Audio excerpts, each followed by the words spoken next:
Good morning everyone and welcome back yet again to another daily update video. My name is CryptoStash and I hope you're all having an amazing week. Currently it is Thursday and let's get right into the charts as we do have some very important things to cover.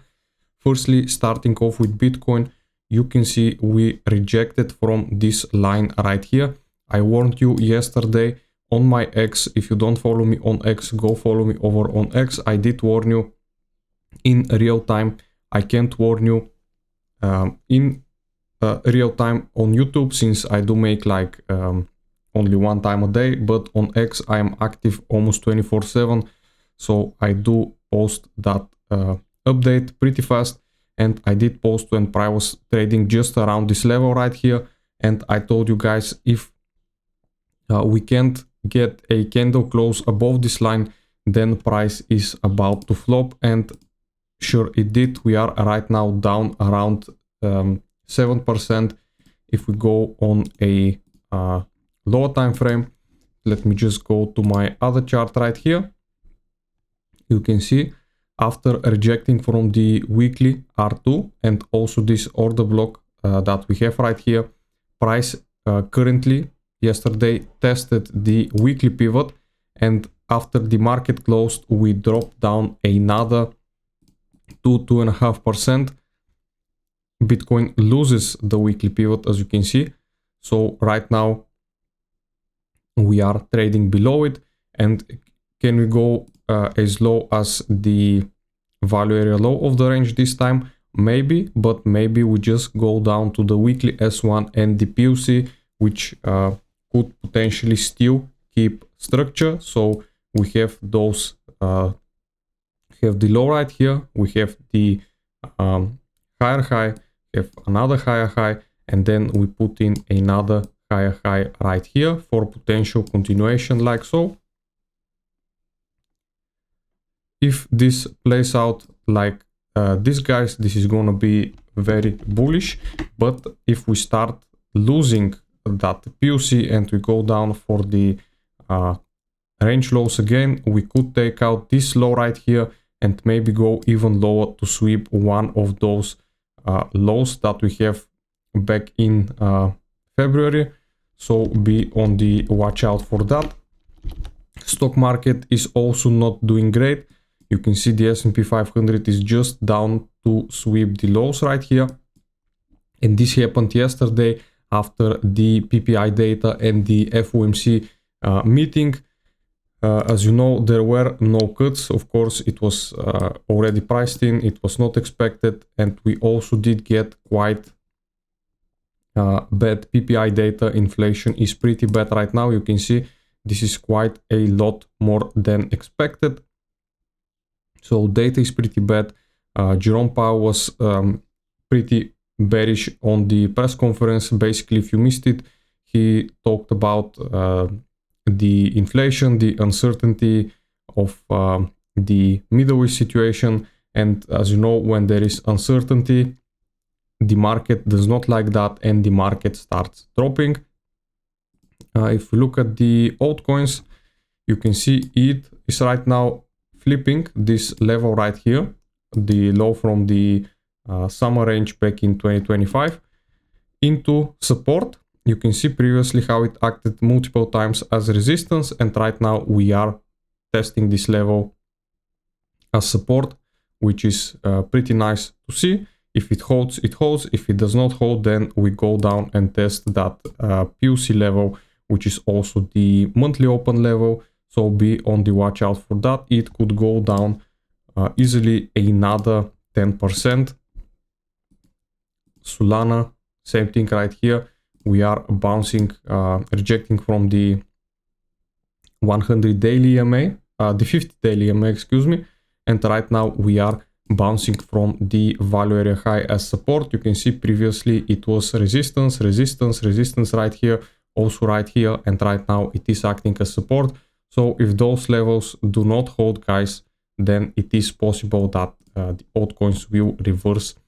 Now, one of the best performing coins right here is Hype, but as you can see right now the momentum is getting also exhausted right here on hype, even though the EMAs are curving nice and up for more potential upside. The RSI momentum has hit that 80 line, flashing in this overbought region right here. And right now the price is taking quite a bit of a correction, almost down 10% as you can see. But of course, if Bitcoin drops another 5 to 6 to 8% to the range lows, of course the altcoins, even though hype is performing really good, will also get somewhat of a correction. And with the Nasdaq ready to break down from this level, as you know, Nasdaq is Nvidia, and if Nvidia starts breaking down right here, this is also not great for Bitcoin. The total market cap, as you can see, is rejecting from the monthly R1 level right here that we have. So it is a very crucial level that we rejected from, and we could test the monthly open for the total cap. So be on the watch out for that. Now, if we look at some of the open interest and the delta for Bitcoin, you can see yesterday, once we dropped below VWAP, we traded below VWAP for the whole day. And on this drop, open interest came rising and CVD went down. So this is not a good look for Bitcoin. This means that there were a lot of short positions opening up right here, and potentially price is going to flip on the bearish side of momentum, and we are going to see some more downside into the next coming days.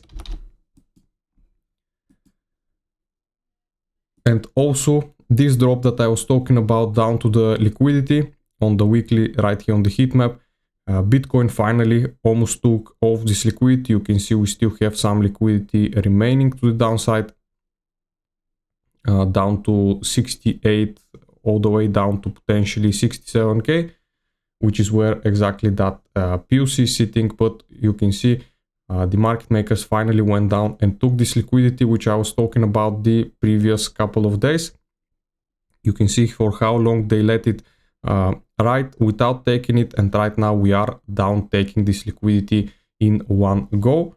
Fear and Greed Index is back into the fear zone after hitting the neutral zone for just a quick time, but we are back into the fear. And also the spot ETFs, we did have yesterday our first bearish day. As you can see, we got over 100 million of spot ETFs outflows. The institutions are starting to sell off again, and as soon as we got a sell-off from the bigger institutions, guys, the price started dropping, which is to be expected since there is not much volume going on right now, and those institutional moves are moving the market quite a bit. You can see long versus shorts ratio on the major exchanges. We do have quite a lot more sellers on the market. You can see right here the difference is pretty big. So this is also very important. If it continues to stay like this, then we could see, as I said, below 70k. And if price confirms the daily candle closure today, you can see right here below the value area high, then we are getting accepted back into this range. And since we are back in this range, it is possible that we trade again in this range down to the value area low, down to the POC, and back to the value area high again. It is very possible if this daily candle confirms. And I do think that this will cover it for today, guys. Hope you liked the video, and I'll see you again in the next one. Bye.